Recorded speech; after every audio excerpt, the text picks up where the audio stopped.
আসসালামু আলাইকুম রহমতুল্লাহি ওবরাকাতুহু। সম্মানিত দর্শক, ইরান এবং আমেরিকার যুদ্ধ এখন প্রায় সমাপ্তির পথে।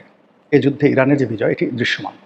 অলৌকিক যদি কোনো ঘটনা না ঘটে, কোনো দুর্ঘটনা না ঘটে কিংবা এখানে যদি পরমাণু বোমার বিস্ফোরণ না ঘটানো হয়, তাহলে যুদ্ধের যে গতি প্রকৃতি সেই গতি প্রকৃতি আজকের দিন পর্যন্ত পরিপূর্ণভাবে ইরানের পক্ষে। ইরানের সবচেয়ে বড় সফলতা হলো ইরান তার জনগণের মধ্যে জাতীয়তাবোধ জাগ্রত করতে পেরেছে।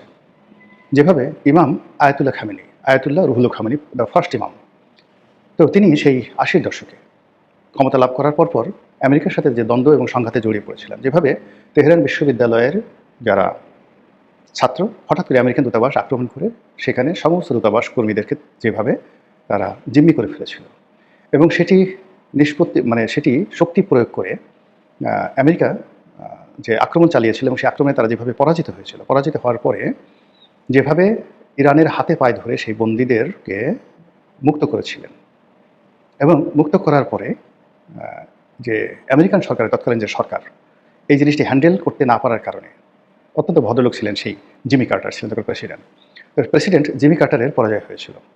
আর সেই জিমি কার্টারের পরাজয়ের পর রোনাল্ড রিগান ক্ষমতায় এসেছিলেন। পরপর দুটো ঘটনা, একটা হলো এই যে হোস্টেস ক্রাইসিস, এরপর আরও বেশ কয়েকটা ক্রাইসিস হয়েছিল, এবং সেই ক্রাইসিসের মধ্যে আরেকটা ক্রাইসিস ছিল ইরান কন্ট্রা কেলেঙ্কারি, এবং সেখানেও ইরানের সাথে পর্দার আড়ালে নেগোসিয়েশন করতে গিয়ে আমেরিকাকে একটা বিরাট ক্ষতিপূরণ দিতে হয়েছিল।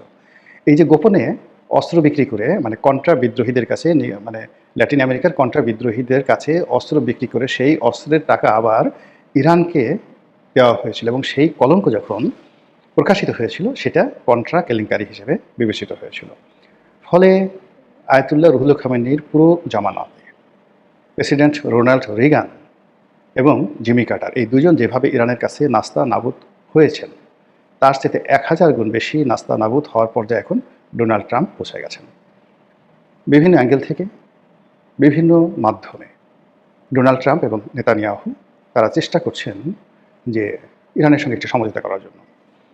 ইরান সমঝোতা তো দূরের কথা, ইরান যে সকল শর্ত, ৩টি শর্ত দিয়েছে। প্রথম শর্ত হলো যে এই যুদ্ধে ইরানের যে ক্ষয়ক্ষতি হয়েছে তার পরিপূর্ণ ক্ষতিপূরণ দিতে হবে, এক। ২ নম্বর হলো এই ধরনের যুদ্ধ আগামী আর হবে না, এই ধরনের একটা গ্যারান্টি জাতিসংঘের পক্ষ থেকে এবং আন্তর্জাতিক কমিউনিটি যারা নেগোশিয়েট করবে তাদের পক্ষ থেকে গ্যারান্টি থাকতে হবে। থার্ড হলো ইরানের উপর যে সকল নিষেধাজ্ঞা রয়েছে সেই নিষেধাজ্ঞা সব কিছু উঠিয়ে নিতে হবে। Can you imagine? ডোনাল্ড ট্রাম্পকে যদি তার নিজের বর্জ্য নিজের মুখে খেতে বলা হয়, এটা তার জন্য যেমনি অপমান, ইরানের এই শর্তগুলো এই মুহূর্তে তার জন্য পালন করা অপমান। দ্বিতীয়ত হলো এখন ভঙ্গুর অর্থনীতি, ইসরায়েলেরও সব কিছু শেষ হয়ে গেছে।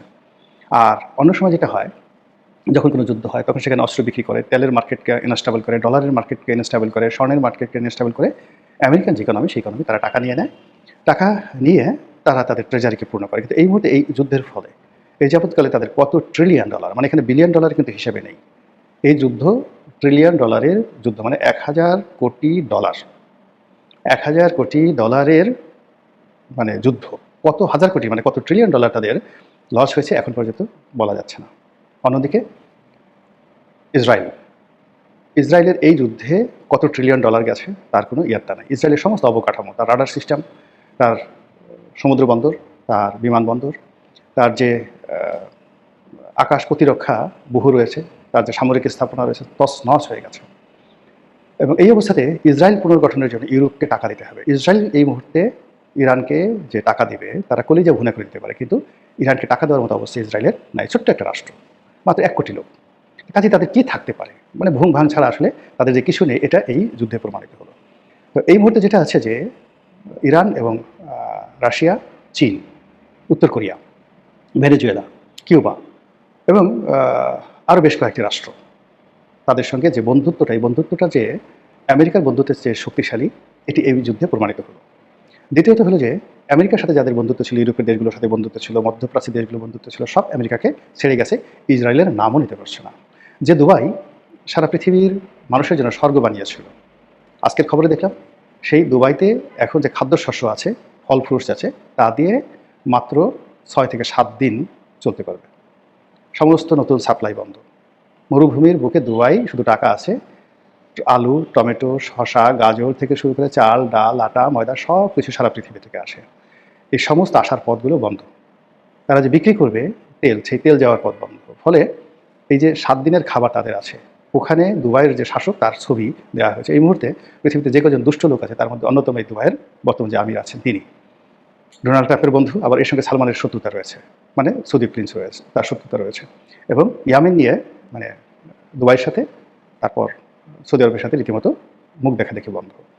এখন অতীতে যখন কোনো একটা সমস্যা হতো সেক্ষেত্রে ইরান সাধারণত কাতারের আমিরের কথা শুনতো, তার সাথে ভালো সম্পর্ক, দুবাইয়ের শেখদের কথা শুনতো, তারপর যাকে বলা হয় তুরস্কের কথা শুনতো।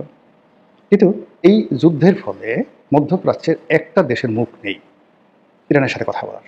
এ কারণ হলো 17টা দেশ, মধ্যপ্রাচ্যের 17টা দেশে এক নাগারে সে আক্রমণ চালিয়েছে এবং প্রত্যেকটা দেশের মারাত্মক ক্ষয়ক্ষতি। তাদের তেল উৎপাদন বন্ধ হয়ে গেছে, তাদের ইকোনমি বন্ধ হয়ে গেছে, তাদের মানে কি বলবো, সেখানে মার্কিন যে কনসুলেট অফিসগুলো রয়েছে, দূতাবাস রয়েছে, সবগুলো বন্ধ। তার সঙ্গে সঙ্গে যে সকল আমেরিকান সৈন্য আছে তারা ঘাঁটি ছেড়ে যে হোটেলগুলোতে পালিয়েছে সেই হোটেলগুলোতে আক্রমণ করে সেই হোটেলগুলো ভেঙে চুরে তছনছ করে দিয়েছে। রিয়াদের রিস কার্লটন হোটেল থেকে শুরু করে দুবাইয়ের বুর্জ খলিফা পর্যন্ত ইরানের আক্রমণ থেকে কেউ রক্ষা পায়নি। ফলে মধ্যপ্রাচ্যে ইরানের সাথে কথা বলবে, নেগোশিয়েট করবে, এরকম কেউ নাই, সবাই ইয়ানফসি। ফলে বাধ্য হয়ে ডোনাল্ড ট্রাম্প কাকে ফোন করেছেন? পুতিন সাহেবকে ফোন করেছেন। এখন পুতিন কি ডোনাল্ড ট্রাম্পের পক্ষে কথা বলবে? যে পুতিনকে সকাল বিকেলে বার দিচ্ছে, যে পুতিনকে ইউক্রেন দিয়ে তার জীবন তছনছ করে দিচ্ছে, একটার পর একটা নিষেধাজ্ঞা দিয়েছে, এই বিপদের সময় পুতিন কি তাকে নিয়ে খেলবে না তার পক্ষে কাজ করবে? বলাই বাহুল্য। পুতিন এখানে আরও প্যাচ লাগিয়ে দিয়েছে। সে যখন বুঝতে পারছে ডোনাল্ড ট্রাম্প ফোন করেছে, তখন সে কী করে গেছে কি, যে সকল সামরিক সহযোগিতা সে চিন্তা করছিল দেবে কি দেবে না, যে সকল অস্ত্রশস্ত্র দেবে কি দেবে না, S-400 তাদের এই পৃথিবীতে এই মুহূর্তে সবচাইতে শক্তিশালী আকাশ প্রতিরক্ষা ব্যবস্থা S-400, সেই সিস্টেমটা তারা ইরানকে এই সুযোগে দিয়ে দিয়েছে। এবং অনেকগুলো যুদ্ধবিমান, ইরানে তো যুদ্ধবিমান ছিল না, সেই যুদ্ধবিমান দিয়ে দিয়েছে। এখন ইরান সেই যুদ্ধবিমান পরিচালনা করছে। তারপরে ইরানের যে শাহেদ ড্রোন আছে, শাহেদ ড্রোন 1, 2, 3 এবং সর্বশেষ ড্রোন 11 এক সেগুলোতে তারা আক্রমণ চালাচ্ছে। তাদের যে সুপারসনিক, হাইপারসনিক যে সকল ক্ষেপণাস্ত্রগুলো রয়েছে, সেই ক্ষেপণাস্ত্রগুলো অব্যাহতভাবে আক্রমণ চালিয়ে যাচ্ছে। তো এর ফলে কী হলো, আমেরিকা পাগল হয়ে গেছে কি করে যাকে বলা হয় ইরানের সাথে একটা নেগোসিয়েশন করা যায়।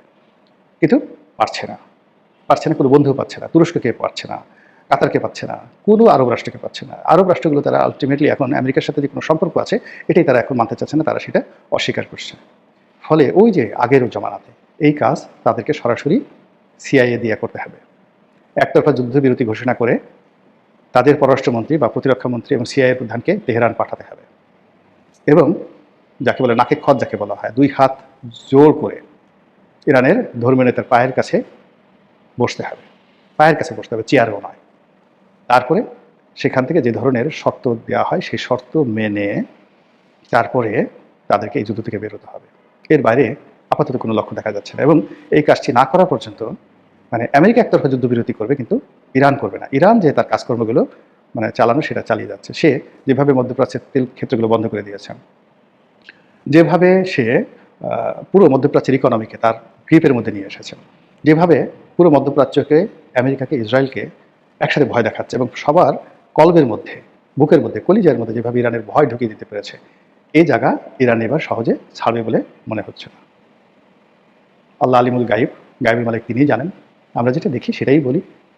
আল্লাহ আমাদের সবাইকে হেদায়েত দান করুন এবং হেফাজত করুন। আসসালামু আলাইকুম ওয়া রাহমাতুল্লাহি ওয়া বারাকাতুহু।